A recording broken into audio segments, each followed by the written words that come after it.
Welcome back to Week 6, Day 6 of the LPL 2018 Spring Split. We're coming in for our second game now between Snake and the opposition, or should I say Prey, TOP, coming into this one, into the Snake Pit. We'll see if they can make it out.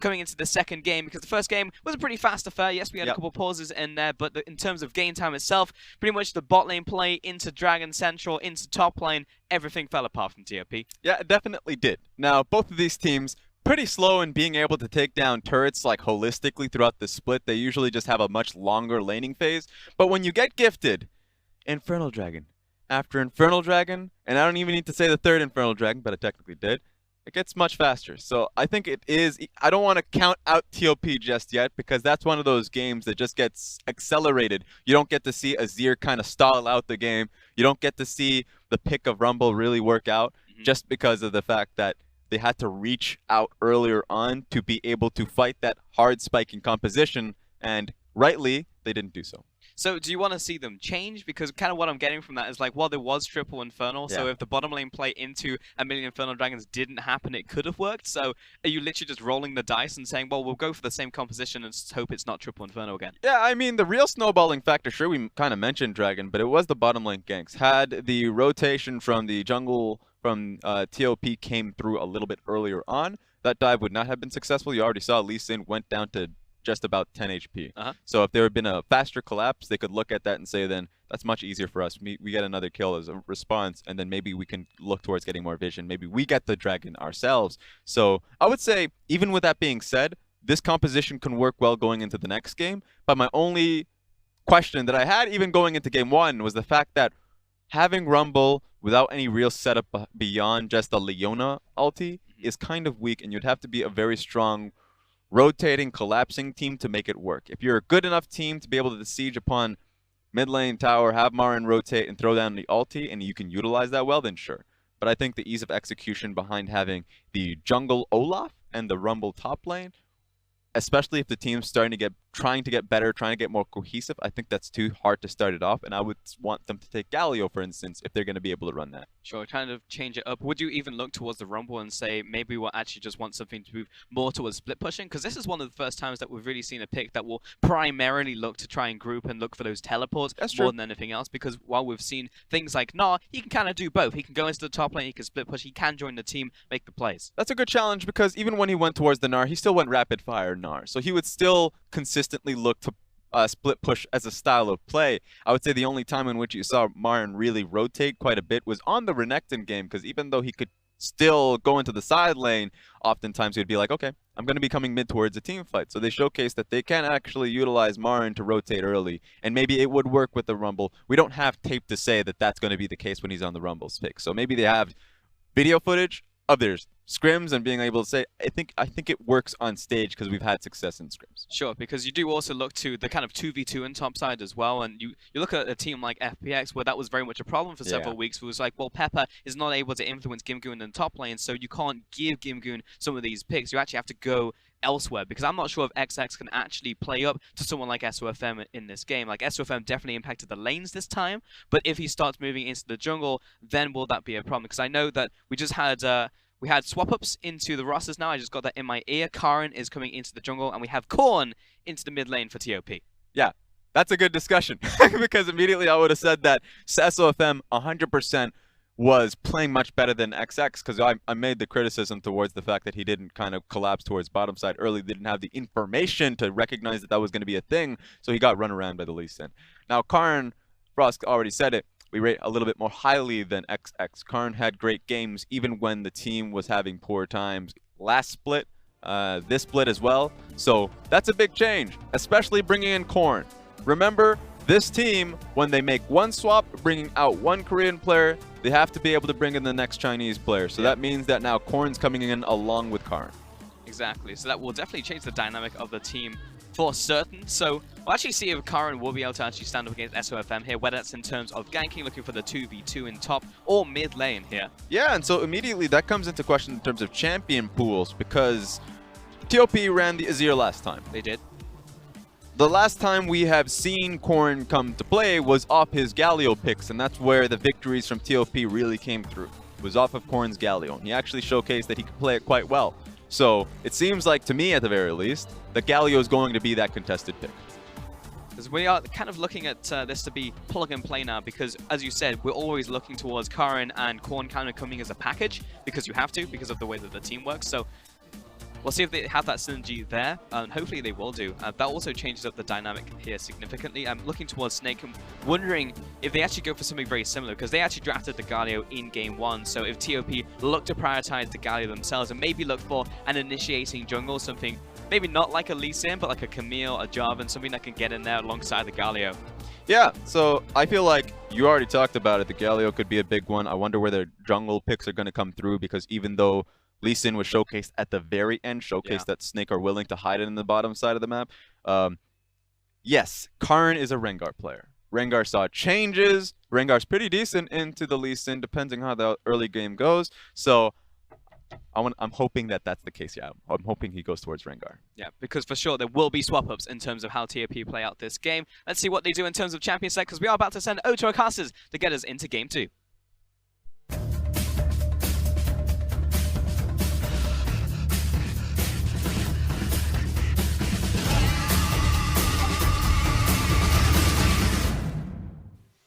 Thank you, guys. And we are now ready to get into Game 2 between Snake and TOP. It's a very exciting thing. And I'm still talking with my hands, even though the camera has cut away. We can definitely all tell, Dom.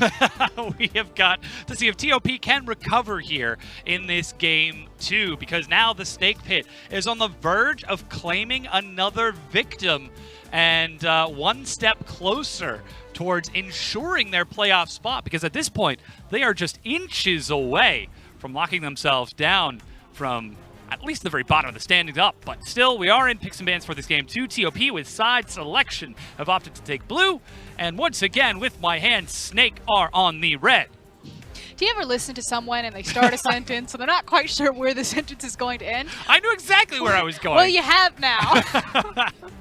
Look, there was a destination in mind, and we got there. So, Vladimir, Cassiopeia, and Rise going to be banned away from TOP. On the other side, we've got the Talia Galio banned away from Korn. So Snake are actually the ones who are currently banning away roaming mid laners. It's pretty interesting that they decided to ban both Cass and Rise. Maybe that puts a higher priority on Azir, because he was kind of the big meta mid laner that did slip through. Now, Korn does have a very, I'm going to call it, unique champion pool. He was known as a Fizz one-trick, and yeah, they already talked about the Galio on the desk. Like you said, it is banned, so we're not going to see it this time around. So maybe we're going to get something funky with Korn. Maybe we will get his Fizz. It has been climbing back up into solo queue ranking, so not entirely out of left field. Once again, we do have the Olaf now locked in for TOP. That's going to be Karin taking it instead of XX, perhaps looking to do better than his counterpart in this previous game. And now Snake. Ooh, Tom Kench immediately locked in. So I want to quickly touch onto the Olaf. I'm not a big fan of this champion against Snake, simply because Olaf is not going to offer you the same gank potential in early rotations. Again, very low health on his initial jungle clear.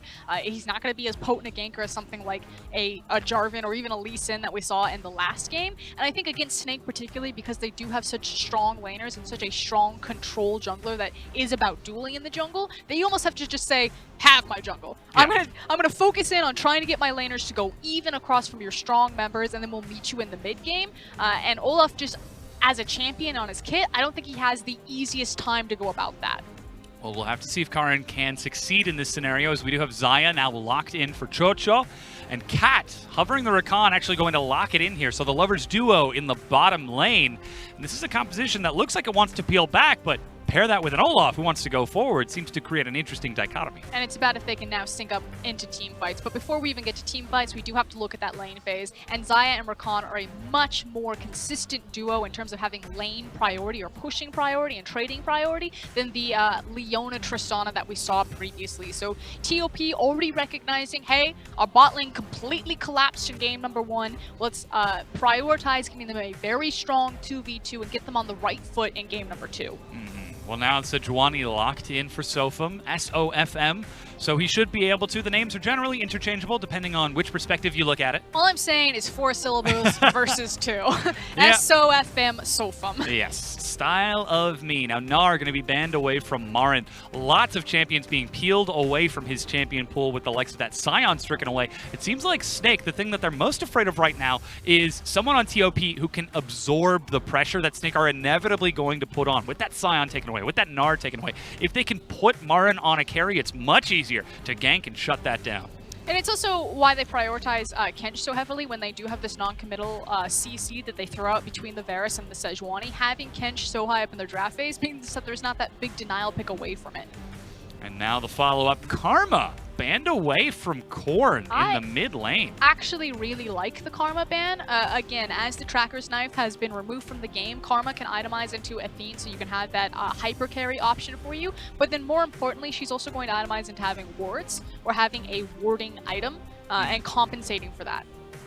And now as the follow-up, Camille banned away. We're still looking for Guoguo and Flandre's picks. We'll see if they look for a flex or if they just decide to show the lane right away, because it's the exact same on the opposite side, mid and top for TOP. As the timer runs down, you can see the coach of Snake having a chuckle. He sees the Ari, smiles and laughs, and then immediately the Azir and goes right back to business. He's like, that's so pick Azir.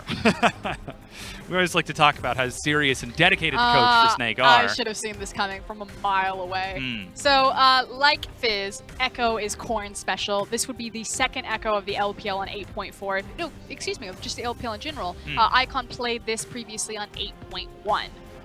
We'll have to see if it's going to be locked in as the timer runs down, and it will be. So a lot of mobility and some pretty solid wave clear coming out of Korn in the mid lane. And Korn is very familiar with this matchup. He should do just fine into it, surviving the early levels and then transitioning to having some sort of kill pressure, especially if he gets to move from the lane first with aid from his jungler. Now we're looking for the final pick for TOP. It will be blind, so the priority given over to Flandre to get that counter pick. Marin back on his rumble. He did huge damage in game 1, but just wasn't able to stay alive long enough in those late game fights to really continue his massive damage output. Will he get that luxury once again in game 2? Oh, we heard from Raz earlier how Flandre likes to play with this Shen. With the clock running down, will he do it again? So last time we did see this, and you are correct that Raz just made a big spiel on it in the top of the A block, talking about the Kleptomancy Shin that comes out from Flandre. Unfortunately, again, the last time he played it was 8.2, and a lot of the rune sets that he used aren't available to him anymore. Now we have the Bone Plate that's been introduced, Magical Footwear and Perfect Timing have been moved up into the same tree. I expect he's going to prioritize Magical Footwear over Perfect Timing since the stopwatch changes on 8.4, moving that to 10 minutes. Still wants a lot of that added mobility as a Shen. We'll see if Flandre decides to continue to go for that build, or if he takes a standard tank route, though we know we've seen a Triforce from him as well. But now, as the timer runs down, we've got a pretty strong composition from Snake, looking fairly conventional, whereas TOP looks like they're playing for lanes, a much-needed upgrade over that game 1. Yeah, they are playing all in for the lane phase, a lot of skirmishes here. Whereas Snake, once these lanes fall down, once we break open to the mid and late game, they have so many semi-globals or globals between the Tahm Kench and the Shin that they can be devastating if they ever catch someone off guard. And by someone, I mean Cat. Well, can they catch the Rakan? Slippery enough as it is, because after all, Cat, we know he likes to step forward. I think you and I first recognized him as a potent support in his own right when he played Lulu, walked into 5 people, dropped a ward, and then left with no support and no backup. And the enemy team respected him because he moved as if he had a team behind him. They just assumed that all 5 members of TOP or Dan Gaming at the time were behind Cat. Now he just does it by himself, which, like Galio for Guoguo, kind of band-aiding a lot of those issues for that player. I think that Rakan band-aids a lot of issues for Cat. The ability to face check safely, to disengage safely, and to set up big plays for his team. Will that freedom allow TOP to recover and bring us to a game 3? Or will the fans in Chongqing get a chance to go home early? We'll find out in just a bit as we've loaded onto the Rift for game 2.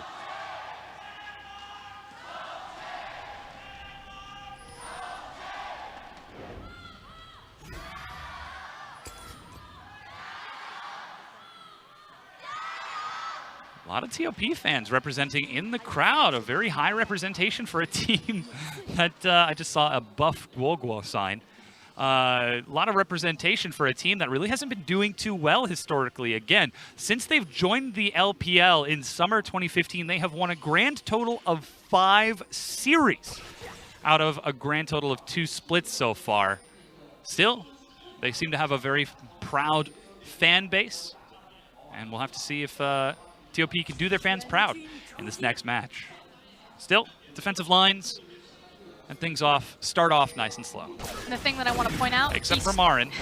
Keystone runes on your screen right now, it's not the Klepto Shen. Instead, it is going to be the Resolve Aftershock Shen. So going a bit more standard this time around on 8.4. Maybe the changes to Inspiration Tree are what caused this for Flandre. Maybe he sees it no longer worth, or simply because it is the Rumble versus Shen matchup. That said, that's some early damage from Marin onto Kwogo, perhaps already trying to set Korn up for success. And would you look at that, even the electrocute on the likes of that Echo. He's not going to play Flandre's style of Echo. He's going to play his own assassin in that mid lane. Will he be able to succeed, especially now that he's been given just a little bit more damage as Crystal goes low in the bottom lane? I have no idea what happened, but it clearly did not work out for Crystal. Yeah, and the issue was that Hootie and Crystal were forced to leash for SOFM, so they weren't able to get access to the creep wave first, whereas simply because Karin started on the top side of the map, Choo Choo and Cat got there first, set up, and then really punished the Varus and Tom Kench.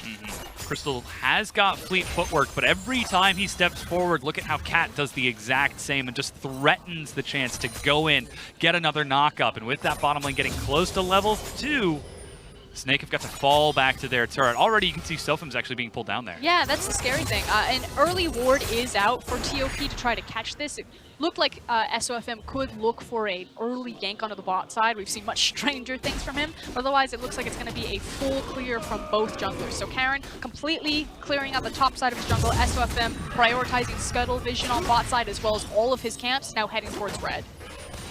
Still, we can see Karin, like you said, going for that full clear, keeping that bottom lane safe to push in. We'll see that Scuttle Crab has been taken, but Marin's now pushing up on this top lane. Flandre suffering just a bit in terms of damage.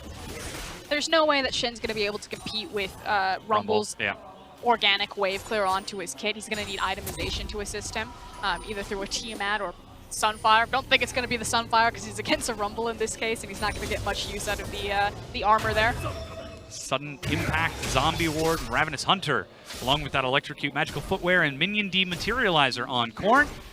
Means that he's going to clear waves and do damage. Yeah, trying to compete with the wave clear from Azir early on. And then have the follow-up burst damage and protection around the mid lane. So Zombie Ward, meaning that there's more wards on the map, so again, not punished for Tracker's Knife. Sudden Impact, some added damage, and some oomph behind it when he decides to commit. Yeah, I'm actually curious to see if Flandre upgrades that Ancient Coin and decides to finish off the coin line, finish the quest there for Vision as well. I mean, why not? You then have more wards, and likewise Shen is still a pretty low econ top laner because he is a traditional tank in that sense. His itemization doesn't cost that much. His job is pretty much just to set up CC.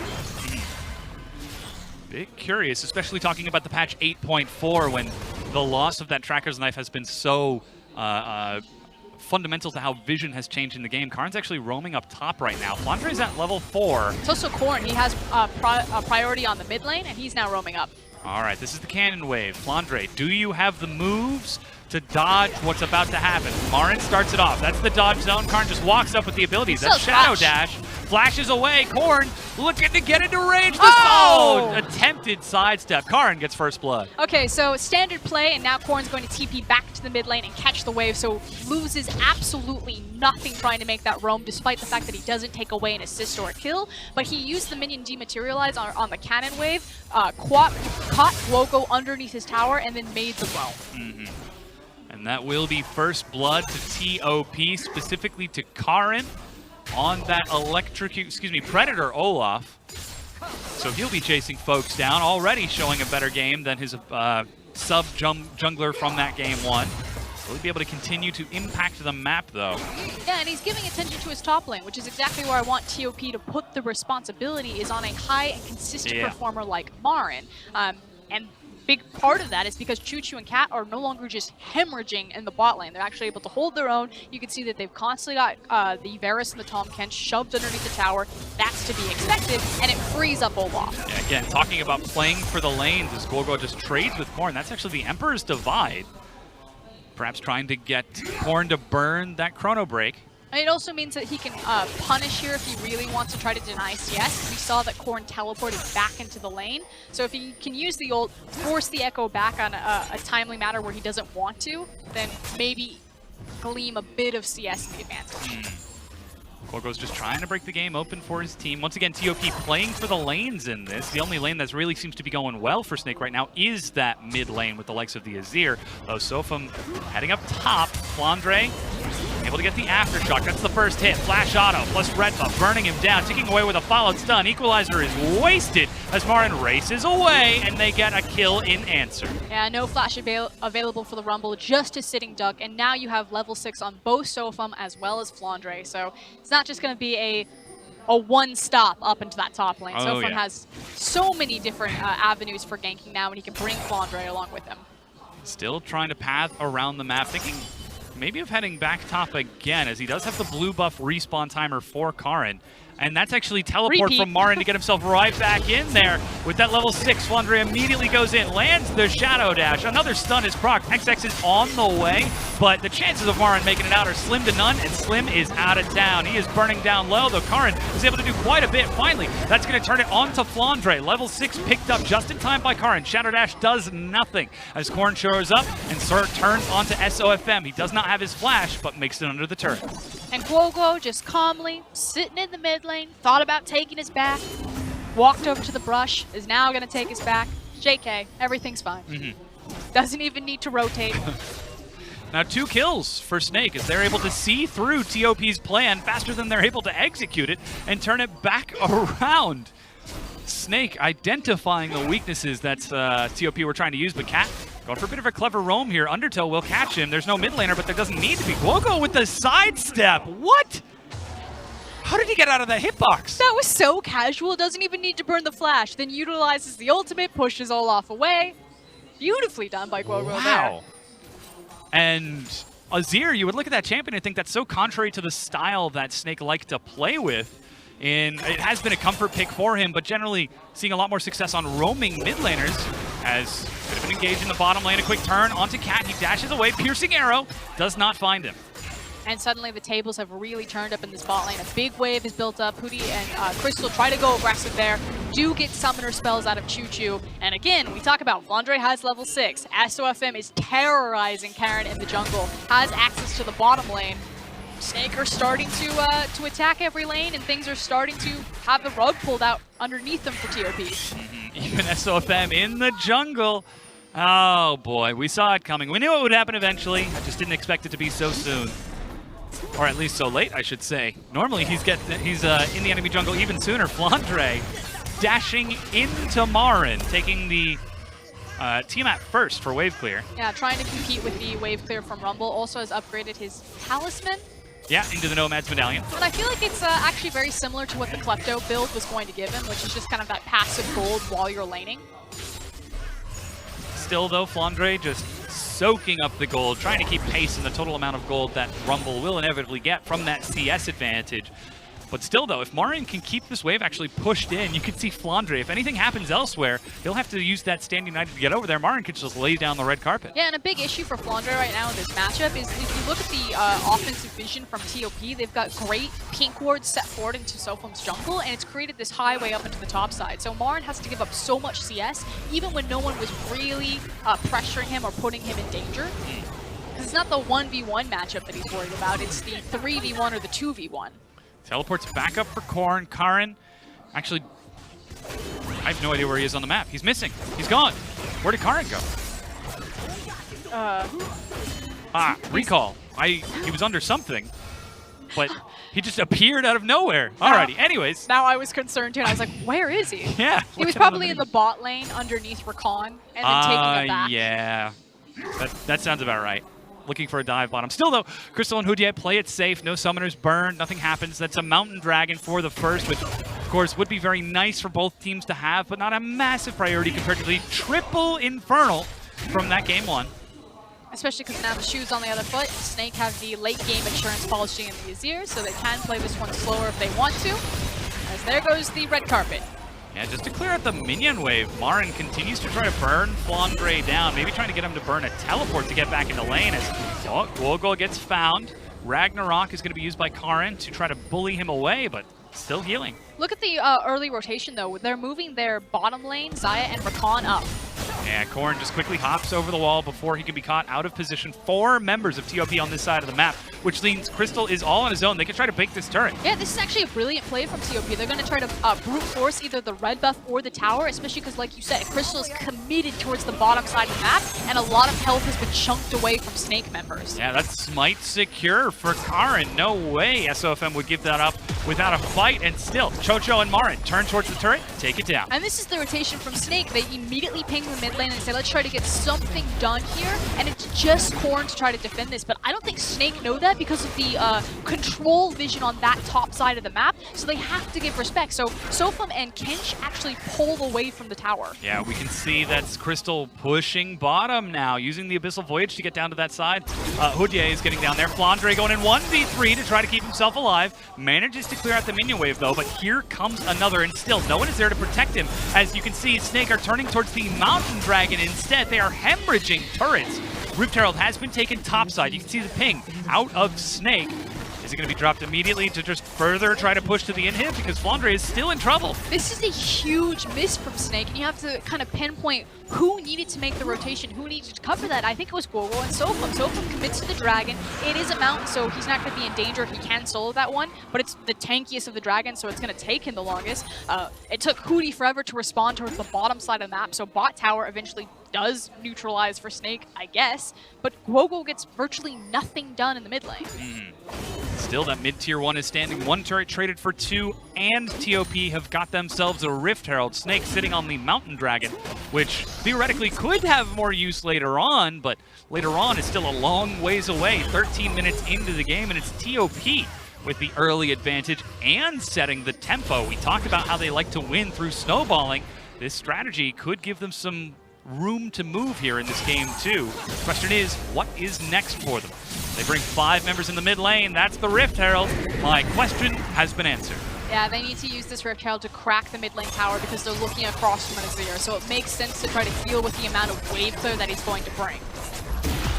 Big full health charge, and the turret is broken. TOP don't even overcommit or extend and let it go. And now they should actually look at ganking FLICKR. I don't think FLICKR can continue to put pressure on the top lane tower because, again, TOP's vision entirely in control over the top side of the map. And you can see FLICKR now, he's kind of peeking his head around the corner like, I wish I could commit to this, but I can't. Still just playing it safe. Level 10 to level 10. Taking that Joram's Fist to allow himself to at least get a bit of health as he looks for that Titanic Hydra. Still Snake invading into the jungle down here, which will enable Crystal to push that minion wave up bottom. And it's also a byproduct of Snake's composition, again, a Tahm Kench Shen comp, that as this map gets more open, as TOP have pushed down a lot of these early structures, that there's that much more ground to cover and that much more room to run to get back to safety. Still, though, we are seeing Snake move across the map. This composition not quite paying off just yet, though. Like you said, if Snake find the opportunity, they've got a lot of global presence with this composition.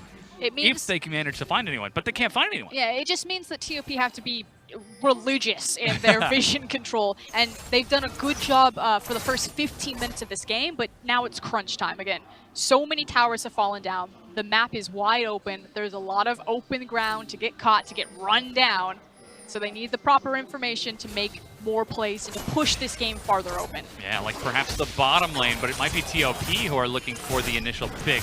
Cat making his way down there, along with Karin. Sofum's in the mid lane. I was going to say, now that they've seen Sofum, they might pull the trigger on this, because like you said, here comes Marin. Marin immediately targets onto him. You can see the damage, trying to stack up. That's a very early chrono break, and Sofum just backs away. Immediate pings towards that bottom tier 1. And Tahm Kench isn't close enough to Crystal here. Marin is down there as well. Here comes the wave. Get him! Houdier trying to catch up. Predator is used, and Snake are able to escape, but they will be losing this turret. Perfectly done by TOP. They've now broken all the outers. Marin does have TP, so even though FLICKR is trying to threaten the top lane, Marin could just very easily TP up there and stop it. And that's exactly what we see. Teleport being used. I believe that was Korn. Yep. Shows himself up in the top lane as FLICKR just steps up to clear out the ward, but still all 3 tier 1s and a tier 2 have been broken by TOP 15 minutes in. We talk about the mid-jungle duo, that synergy so important in patch 8.4. Well, TOP, they're showing us an entirely different level of communication with Karn and Korn. And the game just feels so different when Karn is on the roster. XX just tends to move a little bit too much on his own. He understands the plays that he needs to be making. He is a very aggressive jungler, likes to invade. But against Snake, who have SOFM, that's going to be dangerous. And he just doesn't quite have the same synergy that he needs with Goon. So it's unfortunate that Goon gets to be benched. Yes, Korn's performing well on Echo, but he has a much smaller champion pool. But at least he's showing up for game 2 here. Karn, looking to gank FLICKR up top. Not able to find him as FLICKR still just plays it out nice and defensive, but Snake are the ones who are sitting back 2,000 gold down. TOP have opened up so much. They're not able to do too much with this just yet. Still, though, just a reminder to our folks at home, in about 14 minutes, the match of the week will begin. RNG versus EDG, just 14 minutes away. And if we have to leave this game, we will, because Uzi and I-Boys, not something that anyone wants to miss. Yeah, and again, that's because TOP versus Snake is happening in Chongqing, whereas the RNG versus EDG is happening in Shanghai. And we are, of course, in the Shanghai venue, but things might be heating up. Yeah, we've got a gank onto Marin. He drops down the equalizer. Huge pulls him away from the corruption. Still, though, will end up going down and the kill steal. Whoops. Bit of miscommunication there, but hey, it still worked out. They got the kill. Put that on the highlight reel. Meanwhile, TOP trying to find something on the top side of the map. They do have 3 members there, and they're bouncing between top and mid, and where are they going to commit? Yeah, FLICKR tries to clear out the wave, but you can already see Chocho working on that mid-tier 2, as Gogo will be able to step forward and clear out at least some of these minions, but TOP are making use of the fact that Snake are bottom. And it doesn't look like there's going to be any sort of response. That said, with SOFM pulling the trigger on its back, it's going to tell me that Snake aren't going to try to pressure in for an inner structure, and are just going to reset the map. And finally, we see some of this catch potential pay off. The quick roam to collapse, the quick save. Gotta get that replay. You just gotta have a quick chuckle. As Crystal and Hudier just not quite on the same page in that moment, but certainly close. Now the next dragon is a Cloud, less priority for these teams than I think any of the others, but still something that could propel them a bit closer towards the likes of an Elder Dragon later on. So no less incentive to take it on. Not to mention the fact that Baron is up in 2 minutes, so it could be an opportunity as Crystal steps forward. Hudier out of the wings. Can he get the Devour? Steps up, does get the Devour. No flash, though, as he runs away. And to stand united, a double submarine composition as Crystal is forced to pull back. FLICKR nice and tanky as Snake are able to escape this game. And so much was expended there to try to take down Crystal, so good protection from the Stand United as well as the Tom Kench. They turn now towards the Dragon to try to snowball this advantage. TOP are moving swiftly and decisively in this game too. I know I mentioned it earlier, but it cannot be understated how they are just dictating the pace of this game. That said, it's only 1,500 gold. All I'm going to say, game 1, Snake are ahead, triple Infernal. Game 2, TOP are on fire, and it's Cloud Dragon. I mean, we already talked about the Snake Pit, how the fans live in it. Serious arena bias happening right now. Very well could be. Switcher in the back. Yeah, we see Snake actually going up top. Crystal pushing up to the top tier 1 and breaking it down. Their second turret of the game, bringing it only 600 difference between the two. TOP use that window to potentially collapse on the bottom tier 2. And that's the scary thing, is that there's so much standing gold available to Snake in these structures, but they're only a margin, a sliver of a margin behind. Here comes the dive. Shadow Dash to escape from Korn. That's a lot of damage on the Echo, but not enough for him to be concerned. The tier 2 still goes down with Marin holding the fort in the top lane. It balances itself right back out.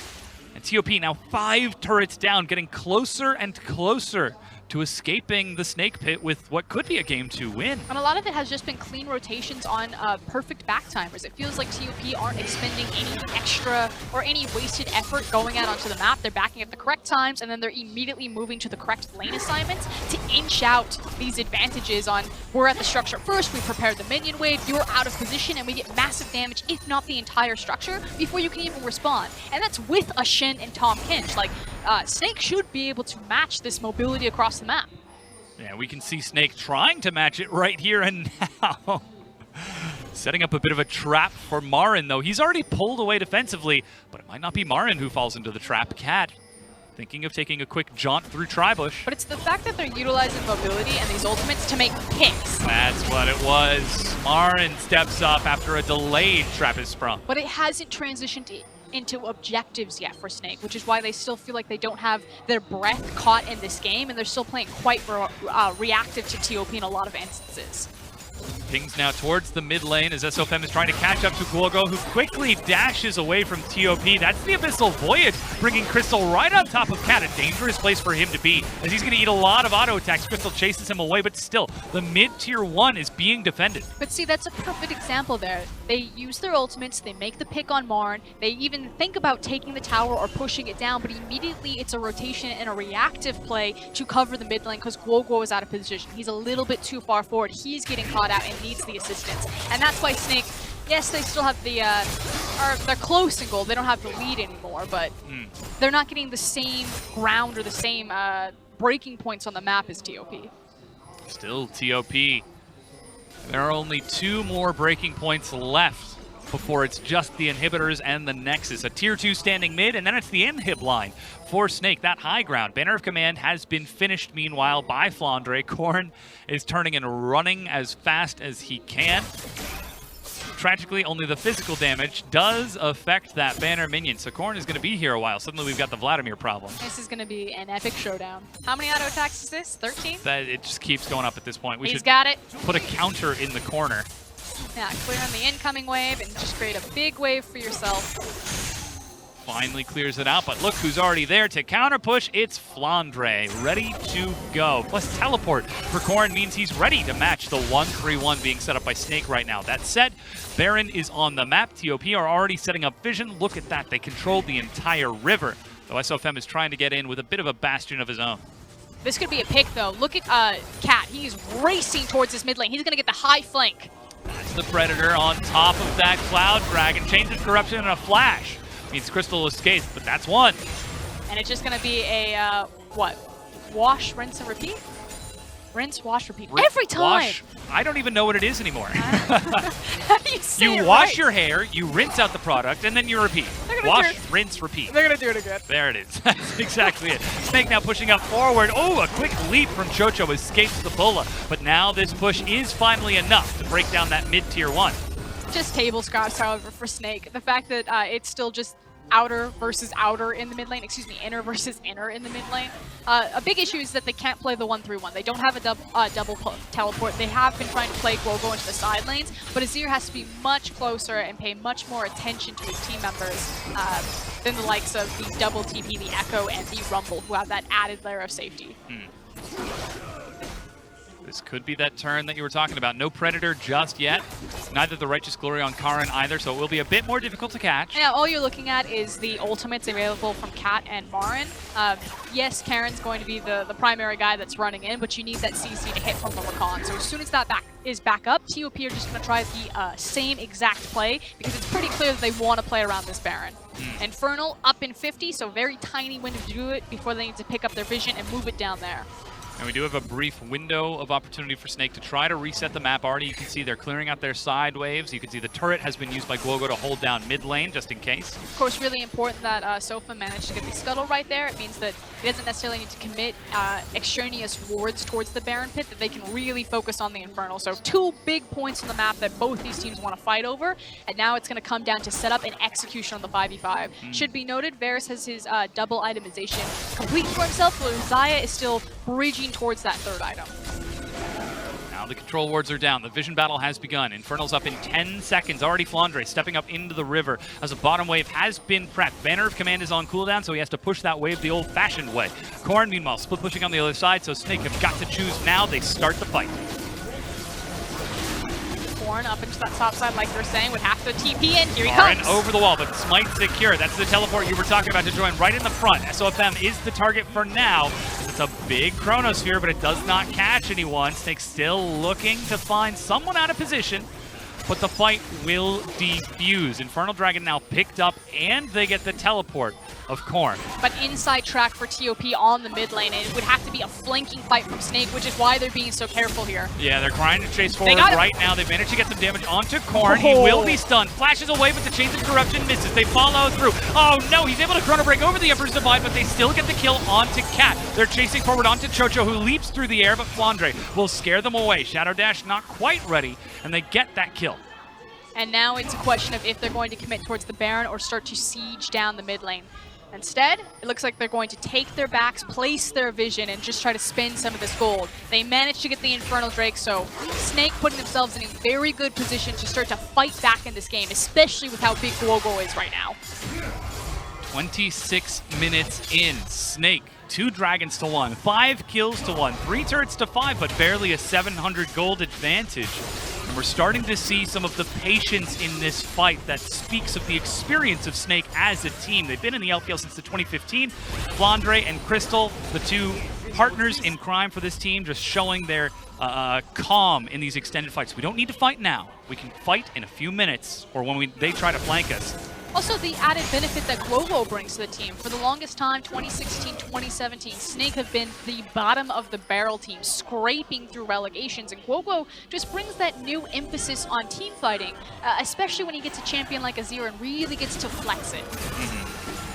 Now behind us, you might be hearing the crowd chanting. That's because we're in the arena here in Shanghai, and RNG have just stepped on the stage. Of course, we're going to be taking that game in a minute. Meanwhile, a bit of a skirmish at the red buff. We've got to hope that this game ends soon because we've got to jump away in just a few minutes to the RNG EDG matchup. Still, things are looking to be coming to a head in this game too. As Snake group up as 5, they continue to look for a pick. All it takes is 1, and that Baron is going to go down real quick. I was going to say, I feel like we are 1 Baron fight away from this game being cracked open right now, and you can see Snake have full vision control over the area, plenty of catch potential utilizing the Shin, Tom Kench, and Sejuani ultimates. So TOP, they need to make full use of their wave clear. You can see that they're using Echo up onto the top side constantly. They just put Xayah and Rakan in the mid lane, and what they want to do is try to flush or smoke Snake out of that river and that jungle. They want them to respond to their lanes so they have vision, so they can then quickly cut in, start clearing out of all of that vision and placing their own safety net. That said, Snake just dig in. They don't allow themselves to get flushed out by the likes of TOP. Instead, they're the ones who bite back, lashing forward to look for a quick pick. But nobody has gone down just yet, outside of the death just a few moments ago. Really important back taking from Choo-Choo right now. You can see he's about to complete his Infinity Edge. I assume that's why he's backing right now, so he can purchase that item. There he goes. Xayah fully online. She's got her core itemization, and she is going to hit like a truck. So more emphasis on either SOFM or Flandre to get back there and to deny Xayah. But that said, if you're chasing forward into her, if you're charging forward, she loves to be in that position. Flash is still off of cooldown for Chocho, so there could be an opportunity for Snake to try to catch up to her, especially now that the Rylai's has also been finished on Guogo. All it takes is a single hit to slow her down, not to mention the oodles of crowd control everywhere else. So I actually feel like fighting front to back is going to be fairly interesting here and kind of the key to victory. Because you have the Azir slow in front of you and then these big meaty tanks, it's really hard to get to either back line. Yeah, Olaf can fly back there, but he's going to get separated from the rest of his team quite easily, especially when you take into account the Azir wall. I really love the matchup of if you see an Olaf having an Azir available. So I think it's kind of a matter of who can get a really deep flank or who can actually kill the tank line first. Well, Korn, he's a bit preoccupied looking to see who can kill the enemy mid laner for us. Ever the assassin player, not able to find that pick onto Guogo, who just plays nice and defensive using those sand soldiers to dash away. And still hunting for vision, fighting over ward after ward after ward. Because all it takes is a single mistake, a single slip up to break this game open. It is so close in gold between these teams. Fortunately, another pause happening, so it's not just the tension and the drama of warming up right before a big Baron fight, but it's making sure that you can maintain that focus. We've had 3 pauses during this game. It takes a lot of mental fortitude on the players to remain in the right headspace. Okay, what was I doing? What was the play that I was setting up for? Yeah, maintaining that momentum in game. You can see the youngest Snake fan in the venue giving a brief wave at the camera as everybody in the Chongqing happy to celebrate their new team as we do try to sort out these technical difficulties real quick and try to get back into this game so we can see the quick conclusion to this. The Snake have got the game 1 momentum. Is that enough for them to close this out, or will Karin come back with the likes of Korn and turn TOP around? Bit of a peripheral issue for one of our players. Hopefully we'll get that resolved. You can see Marin on your screen right now. He's really been the comeback story for TOP and introducing their new ceiling. Previously, they were bottom of the barrel of the LPL. They're still sitting in last place, but since his return to the LPL and TOP, they've managed to pick up 2 games. They certainly have. And with those 2 victories, they are getting closer and closer to trying to claim that final playoff spot. If they get that opportunity to win and just take a few more wins, they could be in the running. It's still not out of their grasp, though it is getting close. And if Karin and Korn are able to play with this much momentum and pressure, could be a new sign of things to come for the likes of TOP. Yeah, and good news for them is that it actually wouldn't be that uncommon to take a game off of Snake. Their most recent series against JD and Suning, both strongly middle-of-the-pack teams, they did manage to drop a map, not necessarily a series, so TOP do have that to look towards. They certainly do. Of course, still showing that growth of their opponents on the other side, Snake, showing that the Snake pit is very difficult to escape from. Still showing that characteristic aggression and momentum that we know, but over time they've become much better at harnessing that aggression and utilizing it effectively against their opponents. And like we said, this is where we look towards Guo to grow more with the team so that they can grow and perhaps maybe even take their first playoff win. Absolutely. Yeah. Alrighty. Well, now our analyst desks are here to get us into our match of the week. Ladies and gentlemen, we must depart on TOP versus Snake. EDG versus RNG is coming up in just a few seconds.